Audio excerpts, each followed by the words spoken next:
Welcome, folks, to today's episode of the Law of Self-Defense Show. I am, of course, Attorney Andrew Branca for Law of Self-Defense. Thank you. Thank you very, very much. Apologies for being a couple minutes late, but Rumble wasn't working. I thought it might be a problem on my end, but it looks like Rumble is just down. Not much I can do about that. We are streaming on our member dashboard. We are streaming on YouTube. And of course, we're streaming to our Law of Self-Defense members on their member dashboard. And that is the only place in that member chat function where we take questions and address comments.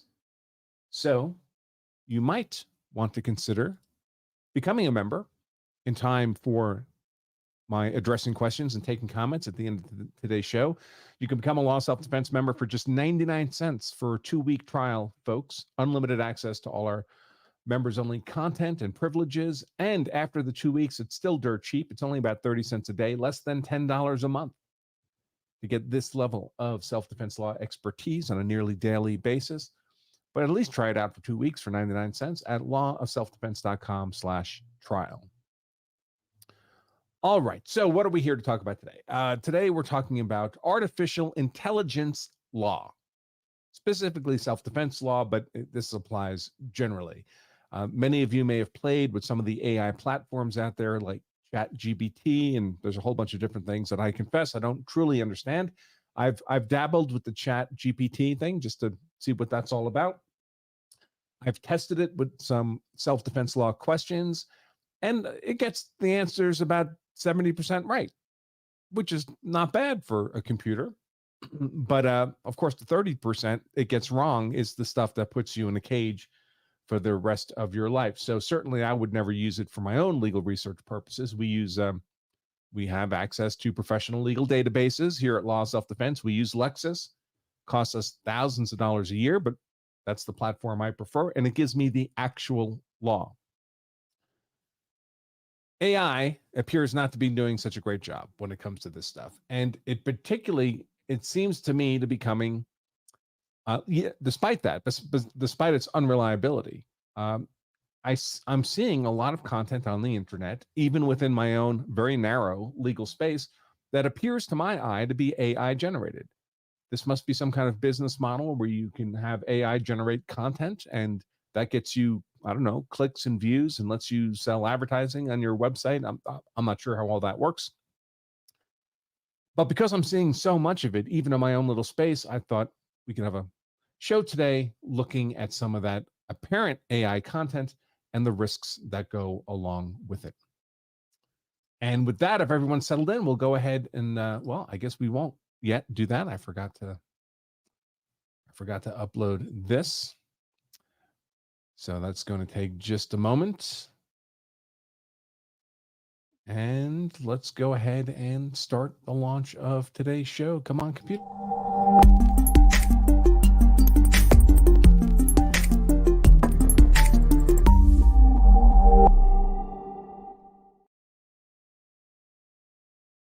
All right, folks. And of course, the sponsor of today's show is none other than Law of Self-Defense itself, in the form of our best-selling book, The Law of Self-Defense Principles, your handbook to being hard to convict if you've ever had to or are ever compelled to use force in defense of yourself, your family, your property. Check it out on Amazon, 5-star reviewed, but don't buy it on Amazon. They'll charge you for the book. I think it's $20 or $25 plus shipping and handling. We only ask that you cover the shipping and handling. We give you the book itself for free. You can get your own copy or get copies for loved ones who you'd also like to be hard to convict at lawofselfdefense.com/free book, or just scan that QR code right there on my shirt in this image. lawofselfdefense.com/free book. All right. So I had already planned this topic yesterday because yesterday I had a whole bunch of, so I have a bunch of Google alerts set up, which are like automatic queries that Google runs on the internet. You specify the query. So I specify a whole bunch of, self-defense law topics, and it feeds me internet content that's produced that day that satisfies those queries. And yesterday, it fed me a whole bunch of articles on stand your ground law in different states. The articles were from a website that appears to be interested in energy. Energyportal.eu is the website. And I thought it's weird that an energy company would be covering self-defense law. And then I started reading the articles and I saw a lot of mistakes on the law in those articles. They're presented as having being written by human authors who don't claim any expertise in the law. And there's a handful of names that repeat over and over again as authors. But the format and structure of these articles is so similar.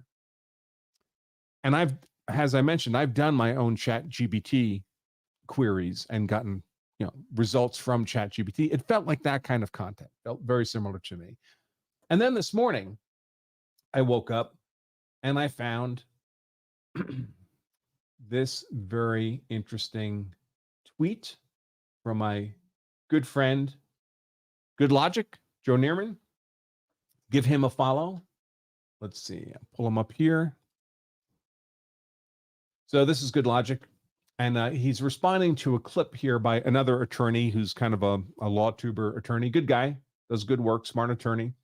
And he had done a little clip. So I'm going to play the little clip for all of us, and then we'll see Joe's comments.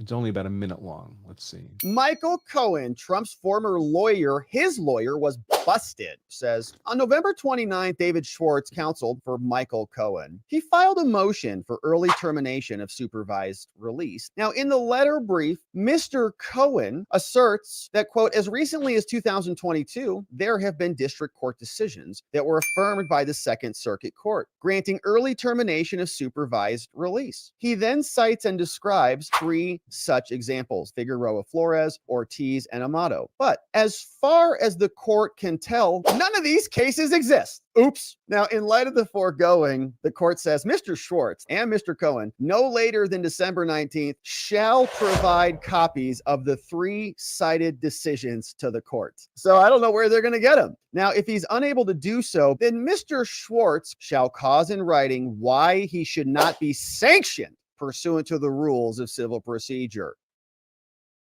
All right. So a lawyer cited, and this is not about Trump, by the way, but a lawyer cited cases to a court, and it turns out the cases didn't exist. And Joe's responding here. He writes, "This is hilarious. Great clip by Robert Govia Esquire." He's also a good follow, folks. A true story. Earlier this year, Joe writes, I tried using AI for legal research on corporate law, got 5 perfect results with great quotes. I copied the citations and stored them away for when it was time to draft whatever legal document he was drafting. Wait, there was more here. Why do I only have a part of... Oh, here, he continues. 4 days before the brief was due, I figured I should pull the cases and see if they had good quotes. 3 of the cases didn't exist. The 4th case was a 2-line denial of certiorari on Lord knows what issue. The 5th case was about illegal search and seizure. I was cussing out Elon. Never, ever, ever trust AI for legal research. And then I responded to Joe. I mentioned I've tested AI on some self-defense law. The answers were about 70% correct. So that's a 30% base risk for life in prison if someone relied on those answers in a use of force event. And another huge issue is that there's no hope that AI will provide a reliable answer if one doesn't even know the right question in the first place. And most people don't know the right questions. And I believe that to be true. So I saw all this morning. And of course, there have been other cases where lawyers have been caught citing cases that didn't exist. We had one right here in Colorado. And that lawyer was subject to disciplinary consequences for it. It's a very awkward. Apparently, he's a new or inexperienced lawyer, and he used AI, and he got a bunch of cites, and he put them in a motion to the court, submitted the motion. And then, unlike Joe, who checked the cites from AR prior to submitting a motion to court, after this lawyer submitted the motion to court, he suddenly realized that these cases didn't exist. He looked for them, and he couldn't find them because they don't exist. And then when he was called out about it by the judge in court, he told the judge that it was actually some paralegal's fault. And he got caught in that lie. So as you might imagine, the judge is pretty unhappy, sought sanctions, And he was subject to a 2-year suspension of his license to practice law, only 90 days of which will be served as long as he does some kind of probation period. Not the only case. There was a federal case in New York recently for a pair of lawyers, who used an AI chatbot that similarly generated false citations. Now, frankly, folks, of course, AI does this. No excuse for these lawyers to be citing law they haven't personally read. I can't imagine doing that. But so they should all be sanctioned, every one of these, if they're actually submitting these citations to a court to encourage the court to make a decision in favor of their clients. So I was looking at my Google alert results yesterday, and it came up with a whole bunch of cases on stand your ground laws from a website I'd never heard of, energyportal.eu. And if you look at the heading there, it says energy market, green energy, nuclear oil, solid state batteries. Looks like it's all about energy. So why are they talking about stand your ground laws? So I thought that was kind of odd. They're all from this yesterday, by the way. 18 December 2023 is when this was published. And then I got this one about Alaska. So the first was Pennsylvania. Now they ask about Alaska's Make My Day law. And to my knowledge, Alaska's never had a Make My Day law, but it's the same website, energyportal.eu. Is it the same author? It does happen to be the same author. Let's see. Then I got another one. Arkansas, different author, but same publication, also 18 December 2023. And then I got another one. Rhode Island, by yet another author. And this was published the day prior, 17 December 2023. And I thought, well, that's really odd. Why would an energy website be covering self-defense law? So I actually just went to energyportal.eu, and it gives you a whole bunch of stories. But none or few of them appear to be about energy. Here's one about traveling from Arizona to Atlanta. A chicken recipe. Lots of recipes. Something about good chefs reading the entire recipe first. Lazy fried rice. Now an article about a new retirement law in Virginia for public employees. Gordon Ramsay, a famous chef, of course. So it doesn't seem that the content they cover has much to do with energy. But nevertheless, here we have this legal stuff here. So I thought, well, let me take a look. Maybe they did a good job. So, stand your ground laws near Pennsylvania. What you need to know. The headline alone is kind of weird, right? Why wouldn't you be writing about stand your ground laws of Pennsylvania? Why pick a state and then cover other states around it? Kind of odd. But in any case, what they actually are talking about really is Pennsylvania and stand your ground. So what do they have to say? And a lot of this, again, if you've ever queried ChatGPT, you'll see this is the tone in which it provides responses. It's a very, very similar feel. The stand your ground law. It's a weird phrasing. I would have said stand your ground laws have been a topic of controversy and debate across the different states in the U.S. However, it's important to note that Pennsylvania does not have a specific stand your ground law in place. Well, I thought that was odd because, as you might imagine, I've looked at Pennsylvania stand your ground law, duty to retreat law, that element of avoidance, one of the 5 elements of self-defense. And when I look at the actual law, Pennsylvania does, in fact, have a stand your ground law. Now, it's relatively recent, since 2011. So only about 12 years now. And it's got a weird quirk to it. So here's the relevant statute: use of force and self-protection. The use of deadly force is not justifiable if the actor knows that he can avoid the necessity of using such force with complete safety by retreating. So far we have a duty to retreat state, right? You can't use deadly force in self-defense if you have the option of completely safe retreat, except, and that was the law before 2011. It stopped there. What was added is what made Pennsylvania a stand your ground state, except that if you're not engaged in criminal activity, you're not in illegal possession of a firearm, you have no duty to retreat and can stand your ground and use force, including deadly force. And then there's additional conditions that have to be met before you qualify for stand your ground under Pennsylvania law. One is you have the right to be in a place where you were attacked, so you're not trespassing. You believe it's immediately necessary to protect yourself against death or serious bodily injury or kidnapping. These are just the normal requirements for self-defense, so nothing unusual there. You would need this to be justified in using deadly defensive force under any circumstances, right? And then it adds a third condition to stand your ground, which is unique to Pennsylvania. You have no duty to retreat before you can lawfully defend yourself with deadly defensive force, but only if the person against whom you're using that defensive force displays or otherwise uses a firearm or replica of a firearm or any other weapon readily or apparently capable of lethal use. So, of course, in many cases of self-defense, if you're going to your gun, if you're using deadly force in self-defense, necessarily that's because you're facing a deadly force threat. And often a deadly force threat will be in the form of the aggressor having a deadly weapon. And so you would satisfy this condition, you would not have a legal duty to retreat.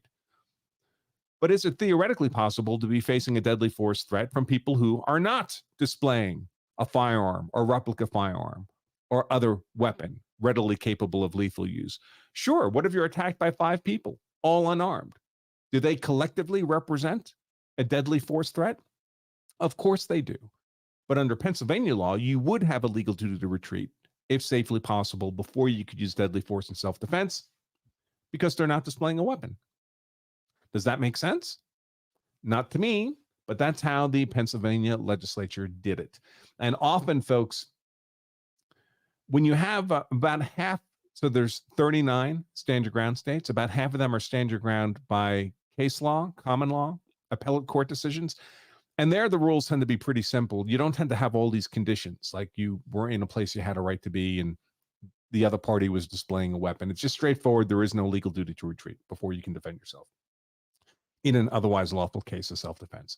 But about half the stand your ground states are stand your ground by statute, meaning the legislature had to pass something and the governor had to sign it or veto it and have his veto overridden, which happens too. And anytime the legislature is crafting a statute, there's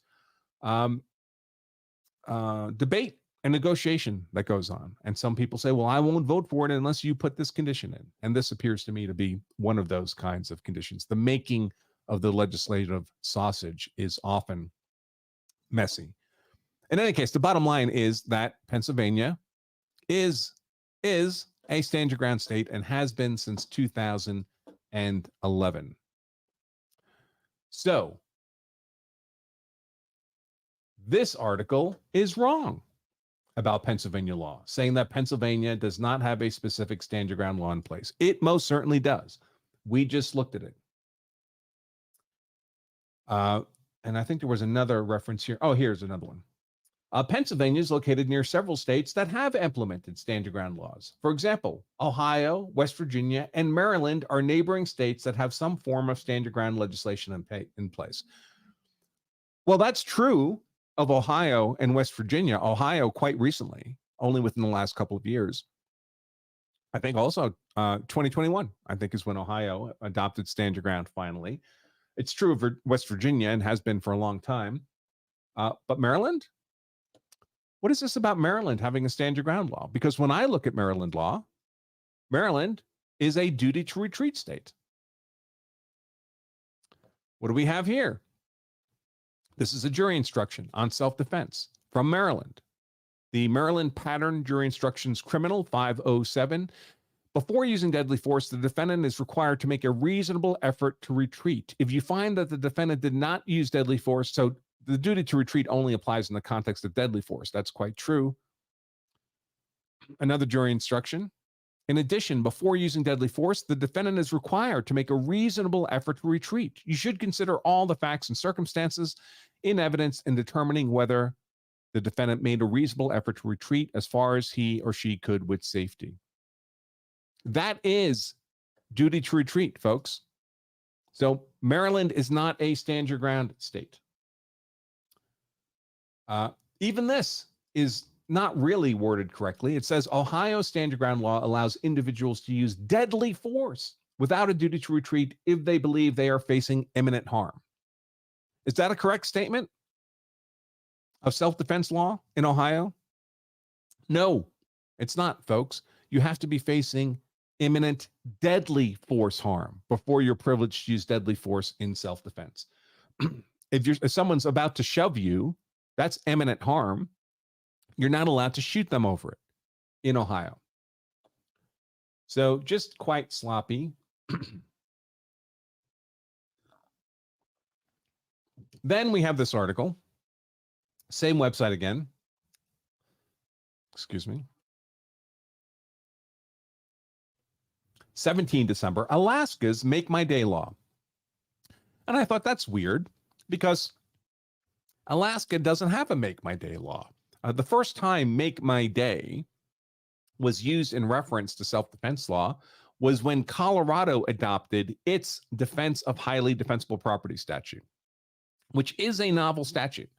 In fact, I'll pull that up. I have that here too. Where's my cursor? There we go. So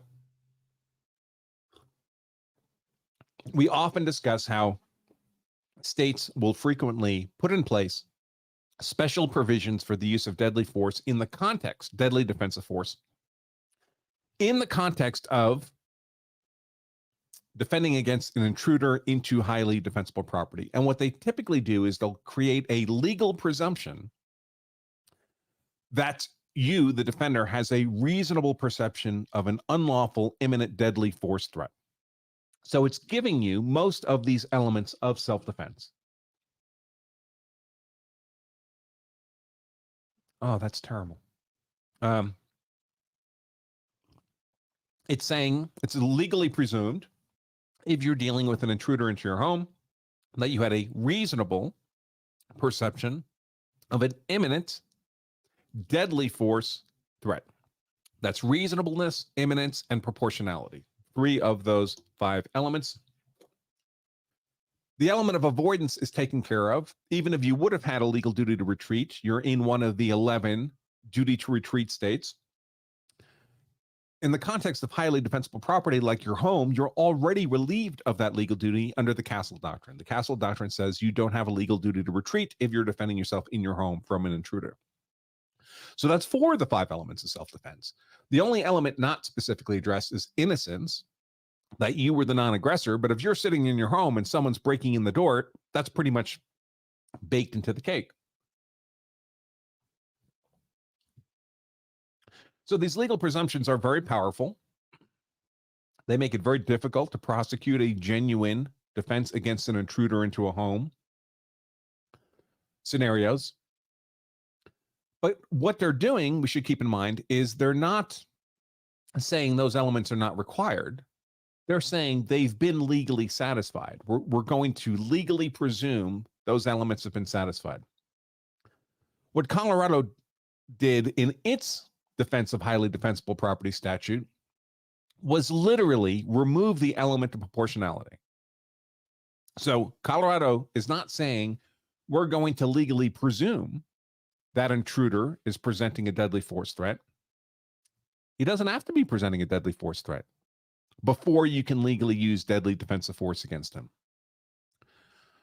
So it's taking proportionality off the table as a matter of law, not simply presuming that it's been satisfied. So here's that statute. It's Colorado Statute 18-1-704.5. It does not use the words "make my day," but when this was proposed in the Colorado legislature, opponents of this statute, of this bill, refer to it as "make my day" in an obviously derogatory sense. By the way, if you'd like to know where "make my day" comes from, guess what I have for all of you. So the phrase arose from a Clint Eastwood movie. The movie was A Sudden Impact. It was one of his Dirty Harry movies. And the line is used, as Dirty Harry movies often had snappy lines like this that were memorable. The line was used in a scene where Harry Callahan, the police investigator in San Francisco, goes into his coffee shop to get a cup of coffee, as he does every day. And unbeknownst to him, because he's not really paying attention, he walks into the midst of a robbery. Well, eventually he becomes aware that the robbery is taking place, and the gunfight ensues. So it's about almost 4 minutes, folks, but I'm going to go ahead and play it, despite the fact that I know YouTube will get angry with me, because it's a fun scene. So here we go.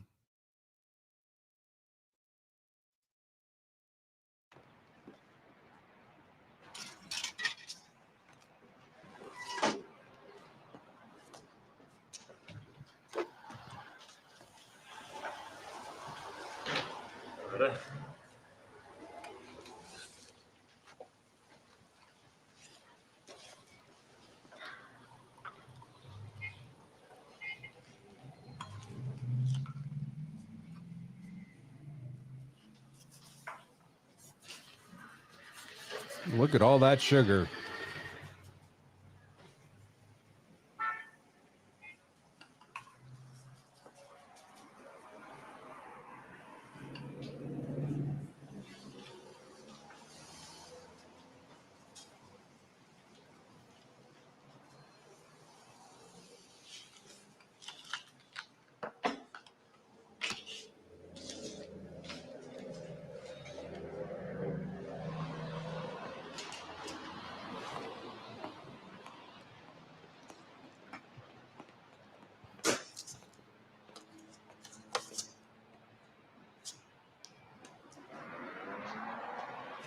That's a clue. All right, folks, you did real good with that cop. Now I want everything. Money, watches, rings, everything. Quick, move! You coming with me, Mom? We're gonna have us a little party, huh?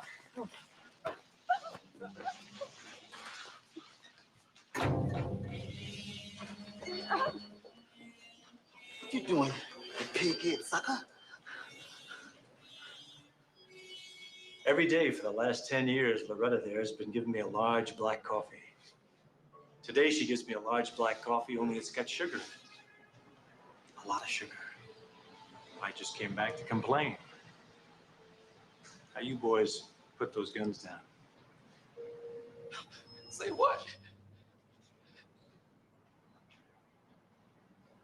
Whoa, we're not just gonna let you walk out of here.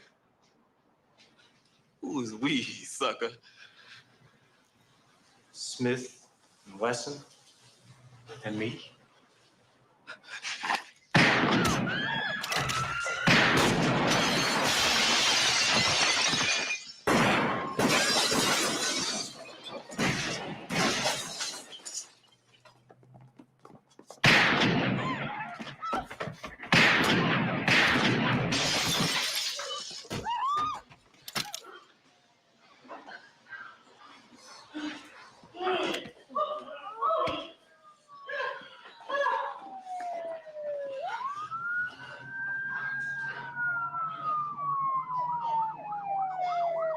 Here it comes.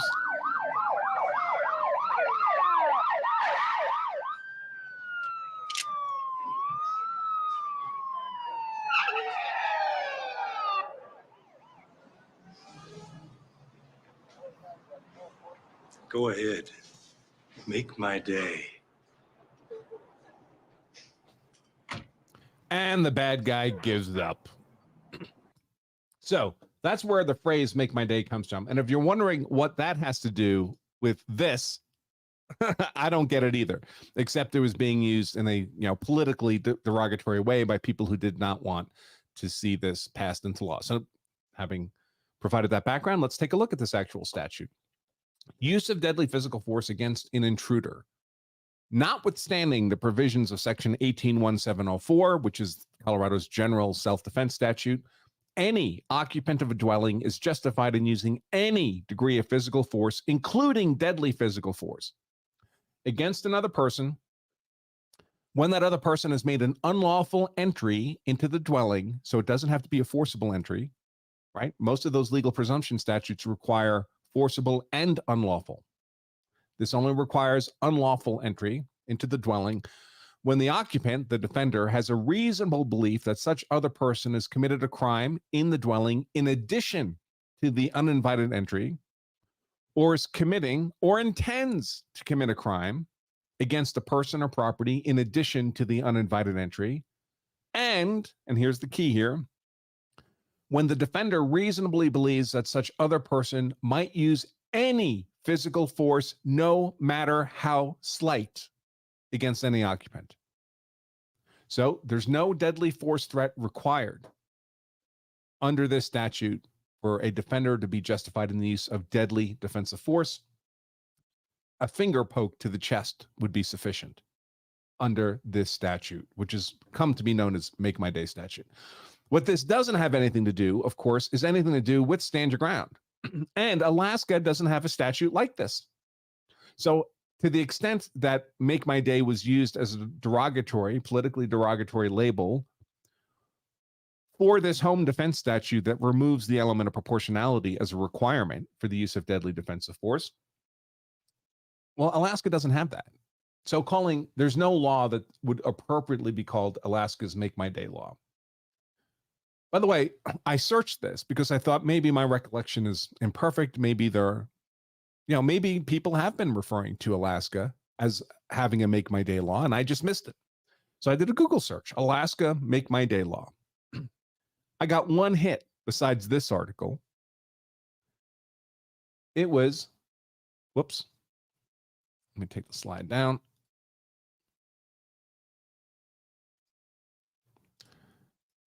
So I got one hit besides this article from energyportal.eu. And that hit, and this was published 17 December, so 2 days ago. And that one other hit is this article, also referring to Alaska's Make My Day law, published yesterday, December 18th, in another non-English, apparently energy-related webpage.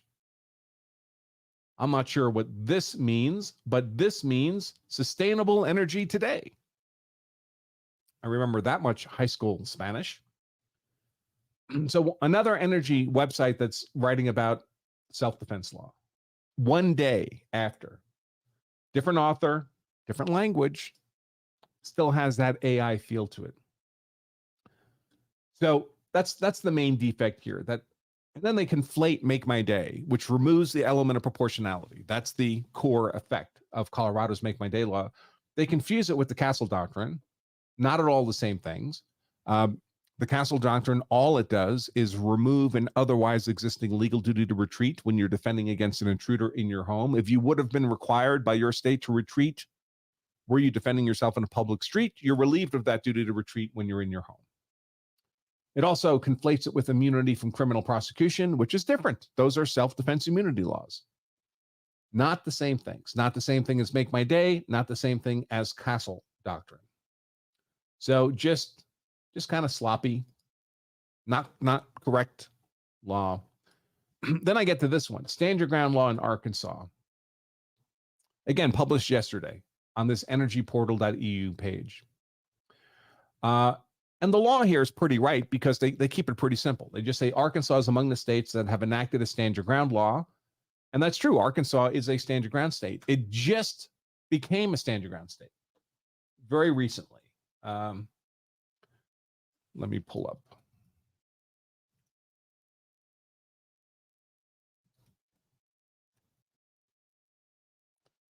Just in the last few years. 2021, 2 years ago also. Before that, Arkansas was a duty to retreat state. But in any case, today it's a Stand Your Ground state. Fair enough. And that's really all this article talks about. So it doesn't get it wrong. This article is technically correct. But given that the others were not, how could you have any confidence that this article is correct without looking to the actual source of Arkansas law? And then this one, does Rhode Island have Stand Your Ground law? Let's see. Rhode Island, like many other states, considers the use of force in self-defense as justified under certain circumstances. Fair enough. However, it does not have a specific stand your ground law in place. Stand your ground laws generally remove the duty to retreat before resorting to deadly force, and usually granting immunity from prosecution or civil liability. No, stand your ground laws relieve an otherwise existing legal duty to retreat before you can act in self-defense. Self-defense immunity laws are completely different. Stand your ground laws take the requirement of avoidance off the table. They literally change the definition of self-defense. Self-defense immunity laws have nothing to do with the definition of self-defense. They don't change it at all. The self-defense is whatever the law is in that jurisdiction. Self-defense immunity laws merely say if your use of force was consistent with whatever the self-defense law is here in the state, then a judge can grant you immunity from prosecution and or civil suit. But it's got nothing to do with the definition of self-defense. It merely says whatever the definition may be, if you qualify under that definition, you can get immunity, legal immunity. Let's see. So yeah, it's just again kind of sloppy there. And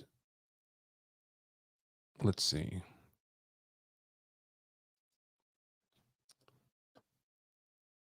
I think that was most of what I wanted to cover. So I always urge. Now, of course, this problem is not limited to energyportal.eu or that Spanish language energy webpage. This skepticism of what you're reading in other people's summary of the law, including mine, folks, is something that should apply anytime anyone's making representations of what the law is, because these web pages that I just showed you are not sources of law. The internet generally is not a source of law. The retired cop down the street is not a source of law. What I say is not a source of law. I like to think of myself as an educational channel to connect you to the actual sources of law. But the actual sources of law, folks, are statutes, court decisions, and kind of jury instructions. Now, statutes, of course, are the laws passed by the legislature, signed by the governor. That's what we normally think of as laws.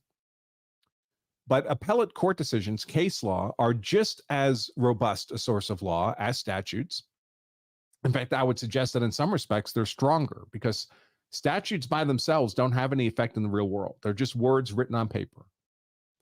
Statutes don't have an effect in the real world until they're interpreted and applied by courts to real people in real cases. And it's not unusual for courts to interpret statutes in a way that the legislature might think, hey, that's not what we meant. That wasn't our intent.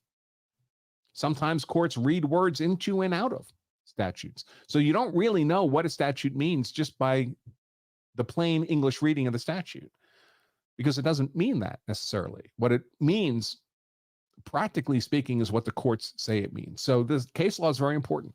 If all you've done is read your state statutes on any area of the law, but including self-defense law, and you haven't read the court decisions that interpret and apply those statutes, you don't really know what those statutes mean. So statutes, case law, those are authoritative sources of law. And you'll note that that's what I look to when I'm sharing law with you. This is a Colorado statute of their quote unquote make my day law. Because I want you to have the confidence to know that it's not just Attorney Andrew Branca making some claim about the law. I show you the actual law and I help you understand it. Jury instructions are interesting because jury instructions are not really sources of law. They're not authoritative sources of law.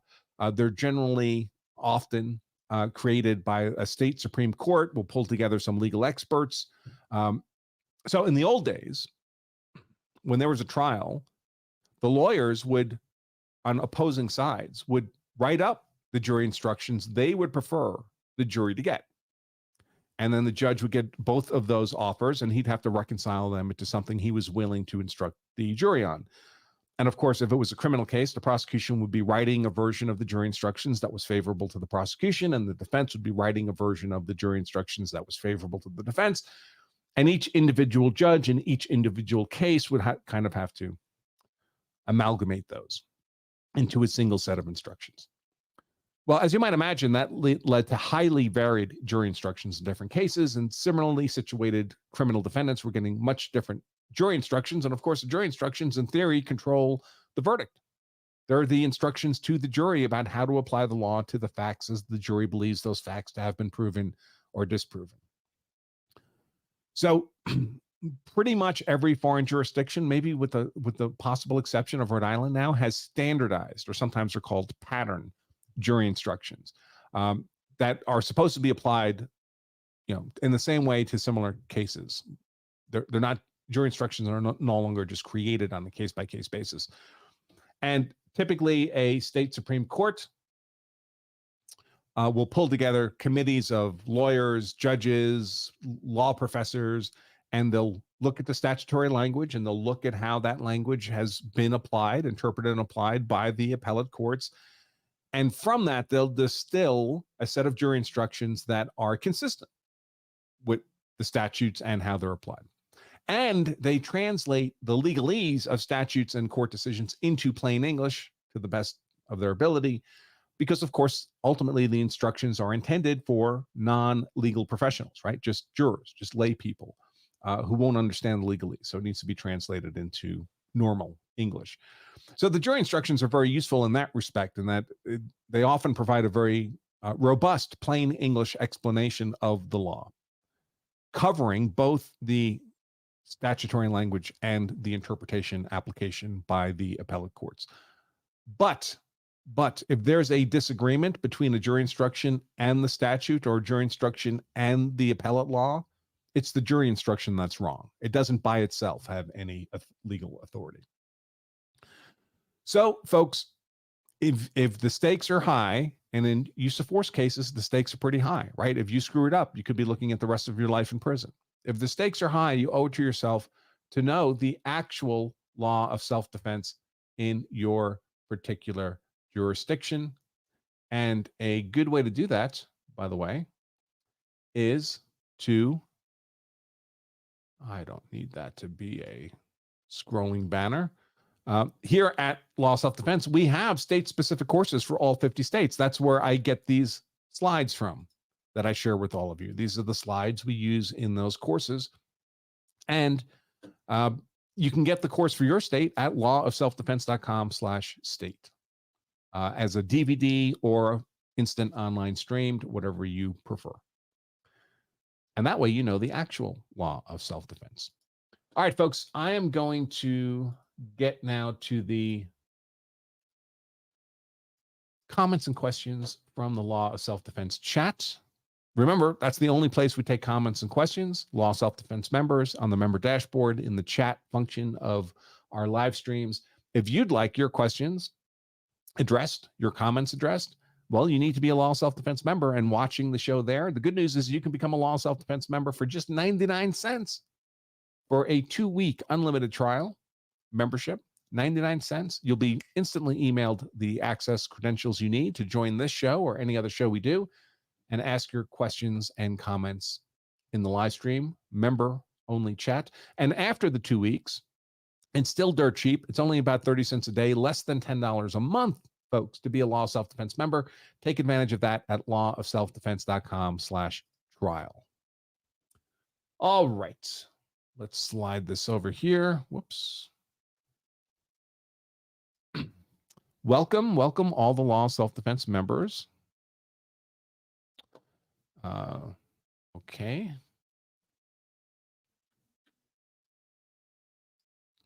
Let's see.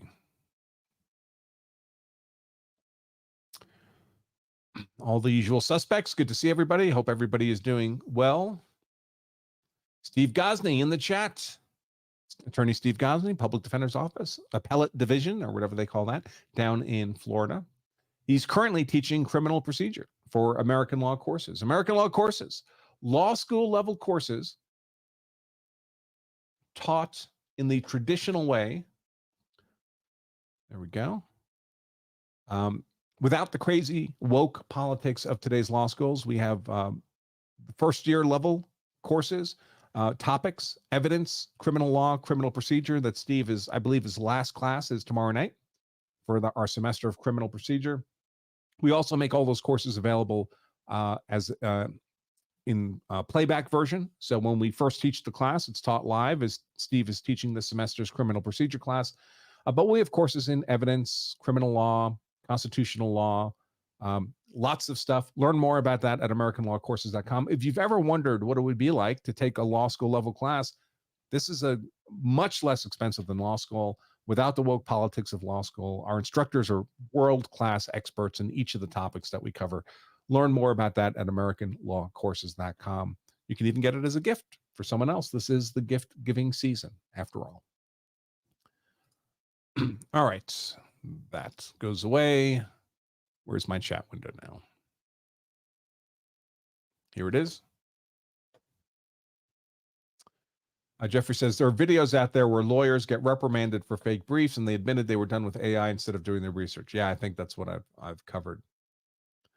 I have to be honest, I was surprised that Chat GPT did as well as it did on the self-defense law questions I gave it. Did better than most lawyers, did better than most cops, I know, but it didn't do a great job. As I say, it got about 70% right, but that 30% makes a big difference, folks. Let's see. Oh, the registrant for that weird website is not disclosed. How funny. I don't know what's going on there. And it doesn't put up ads for me. That energy portal, does it? I don't see any ads. So I don't know what they're doing.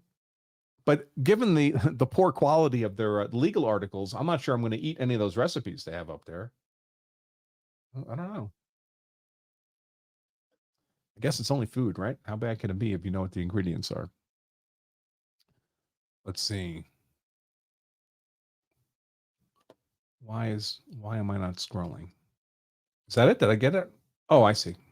I started too far at the bottom.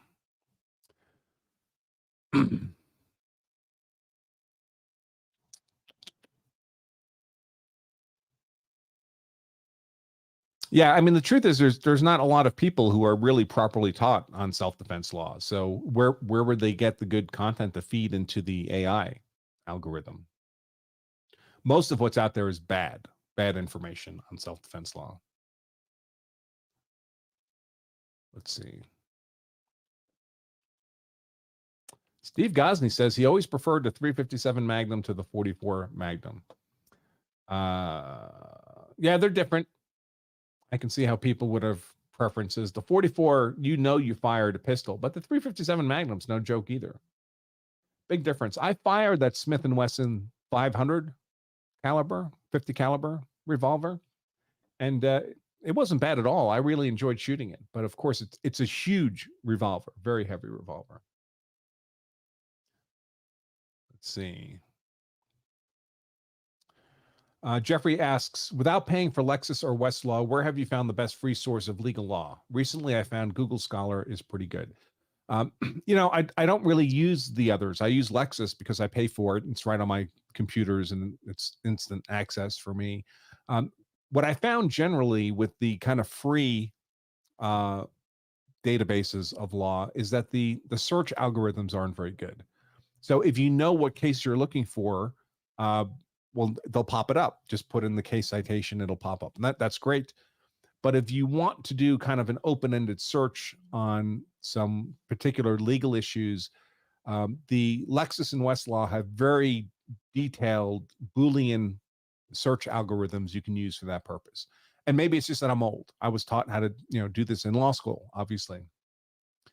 But I haven't used Google Scholar in any time recently for that reason. I'm willing to pay the money for Lexis because I have to be as right as I possibly can be. And I wouldn't want to, I just don't have the same confidence in Google Scholar. But for lay people, yeah, I think that would be fine and see what you find. I mean, I certainly wouldn't encourage, someone who's not a lawyer to spend what we spend on Lexis every year. Let's see.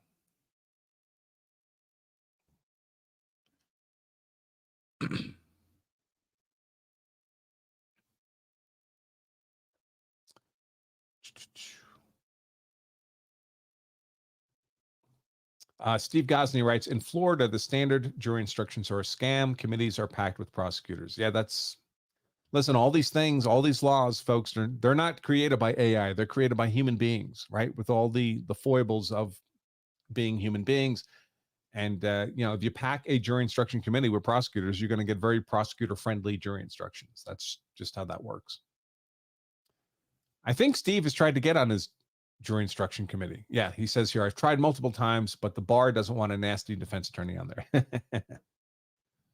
Yeah. Well, Steve would be pretty hard to ignore on a jury instruction committee. That's for sure.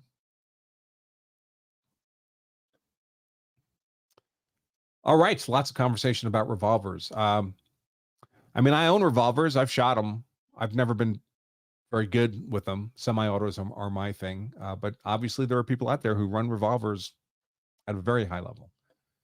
Talking to you, Jerry Mikulik. All right, folks, I think that's everything. So I'm going to go ahead and wrap up today's show. I'll just remind all of you that if you carry a gun so that you're hard to kill, so your family is hard to kill, that's why I carry a gun. So I'm hard to kill and my family is hard to kill. It's why I carry a knife and pepper spray. It's why I studied jiu-jitsu. Well, if you do those things, you also owe it to yourself and your family to make sure you know the law so you're hard to convict as well. Until next time, I remain Attorney Andrew Branca for Law of Self-Defense. Stay safe.